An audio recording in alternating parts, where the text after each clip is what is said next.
Hola a todos, ¿qué tal? ¿Cómo están? Mi nombre es Rodrigo Blanco Calderón. El día de hoy quiero comentar con ustedes la más reciente película del director Christopher Nolan. Me refiero, por supuesto, a Oppenheimer.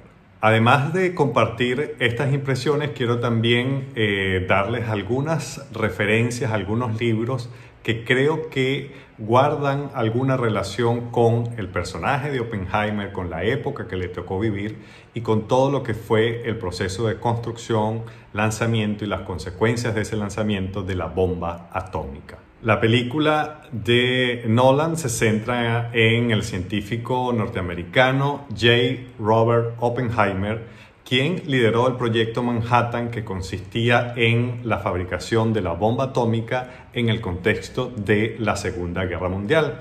Esas bombas que se arrojaron al final de la guerra en las ciudades de Hiroshima y Nagasaki. La película de Nolan, lo primero que hay que decir es que es muy buena, es buenísima, dura 3 horas y la verdad es que estas 3 horas no se sienten en absoluto.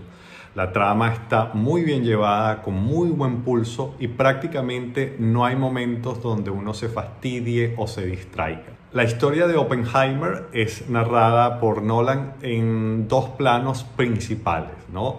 Uno tiene que ver con el plano propiamente científico y logístico de fabricación de la bomba atómica, ¿no? Todos los procesos que tuvo que superar Oppenheimer para primero ser seleccionado como director del proyecto y luego poder llevarlo a cabo.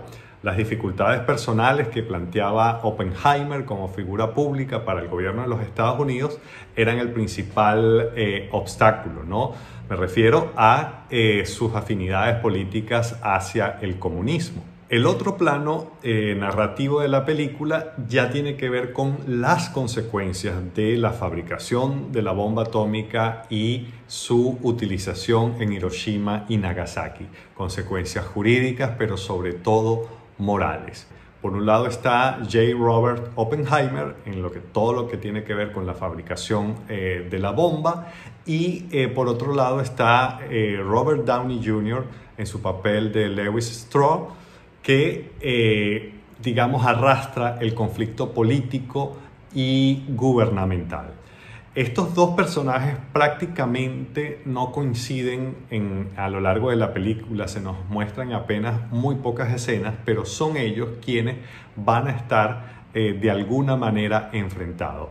Un enfrentamiento que traduce un conflicto mayor, el conflicto entre el individuo y el Estado, entre el genio y el Estado en un país como los Estados Unidos en una época particularmente convulsa como fue el de la Segunda Guerra Mundial y después los años de la Guerra Fría.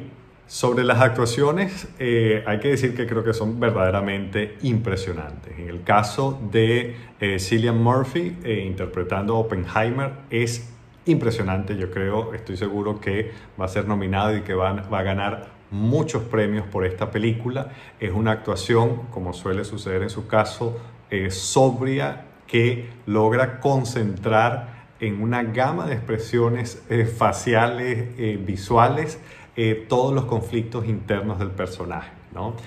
También hay otros grandes actores y actrices convocados en esta película, como el propio Robert Downey Jr. o Matt Damon, haciendo de papel de general un poco torpe pero a la vez solidario.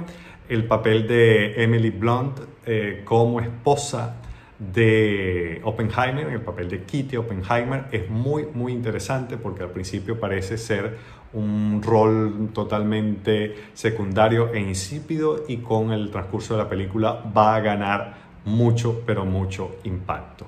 Insisto, las 3 horas de película se pasan volando porque es una película muy intensa, muy entretenida y muy bien hecha.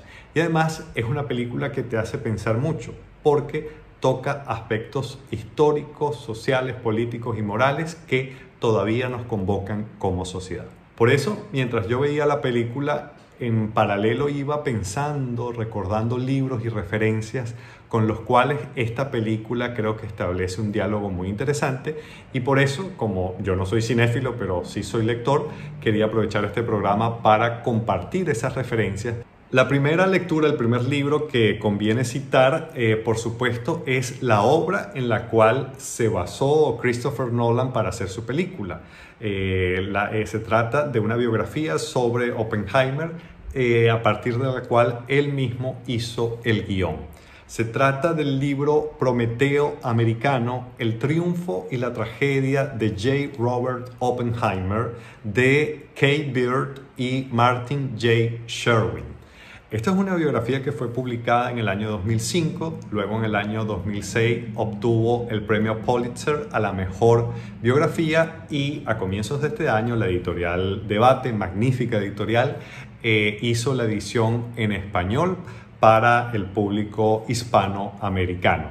Es un libro, un tocho de unas más de 800 páginas de profusas notas y fotografías que está muy interesante. Yo apenas he tenido oportunidad de hojearlo, pero quienes quieran ver el diálogo entre la obra y la adaptación y saber más de fuentes directas sobre Oppenheimer, esa es una primera referencia ineludible. La segunda referencia o libro que quiero compartir con ustedes tiene que ver con las consecuencias de la fabricación de la bomba atómica y el que haya sido arrojada en las ciudades de Hiroshima y Nagasaki al final de la Segunda Guerra Mundial.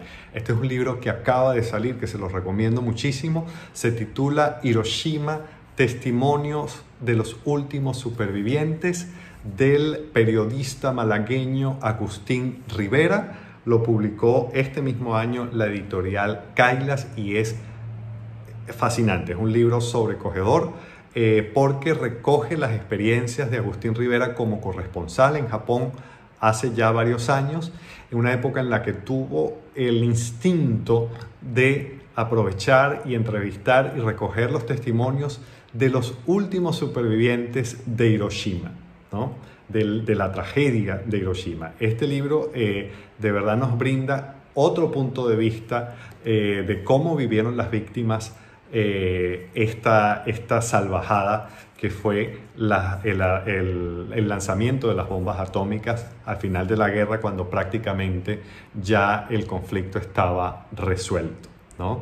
Y esto toca un aspecto importante de la película, que es el propio conflicto moral que refleja el personaje de Oppenheimer por haber fabricado la bomba, por haber hecho lo que su país esperaba de él, pero que tuvo unas consecuencias nefastas y cuya imprevisibilidad, ¿no?, para el contexto de la Guerra Fría lo torturó, parece ser que por muchos años.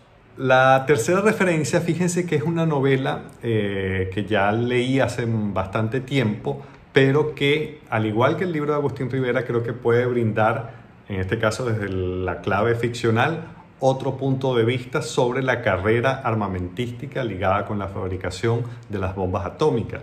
Me refiero a la novela más conocida de Jorge Volpi, el escritor mexicano, la novela En busca de Klingsor, publicada en 1999, que también cuenta la historia de la Segunda Guerra Mundial, la carrera armamentística, desde el punto de vista del papel que jugaron los científicos en todo esto.